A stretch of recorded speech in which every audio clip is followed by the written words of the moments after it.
ఏంట్రా బాధ్యత లేకుండా మంత్రి లోకేష్ గారు G20 ఫైనల్ మ్యాచ్ లో ఎంజాయ్ చేస్తున్నారు.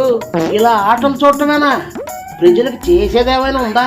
మీకు అంతవరకే తెలుసురా. బాధ్యత గల భారతీయుడిగా ఇండియా టీం కి సపోర్ట్ గా నిలిచారు.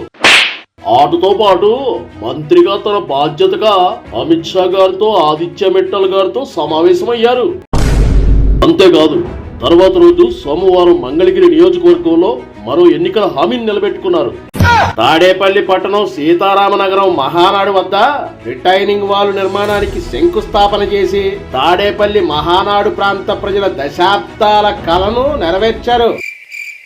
తాడేపల్లిలో ప్రకాశం బ్యారేజీ దిగువన 0.9 కిలోమీటర్ల నుంచి 2.6 కిలోమీటర్ల వరకు 294.20 కోట్లతో వరద రక్షణ గోడ రిటైనింగ్ వాల్ నిర్మించనున్నారు. ఈ రిటైనింగ్ వాల్ పూర్తయ్యాక దాదాపు 50,000 మంది ప్రజలు వరద నుండి విముక్తి పొందుతారు. ఇకనైనా కళ్ళు తెరవండ్రా. రైతులుగా మేము పొలానికి పట్టిన చీడపేడ వదిలించి కలుపు మొక్కలు పీకుతాం. అలాగే నారా చంద్రబాబు నాయుడు గారు 5 సంవత్సరాల జగన్ దోపిడీ పాలనలో రాష్ట్రానికి పట్టిన చెదలను వదిలించారు. మిగిలిన ఈ 3 ఏళ్లలో మిగిలిన కలుపు మొక్కలు కూడా పీకి పారేసి రాష్ట్రానికి మిగిలిన పీడ కూడా వదిలిస్తారు.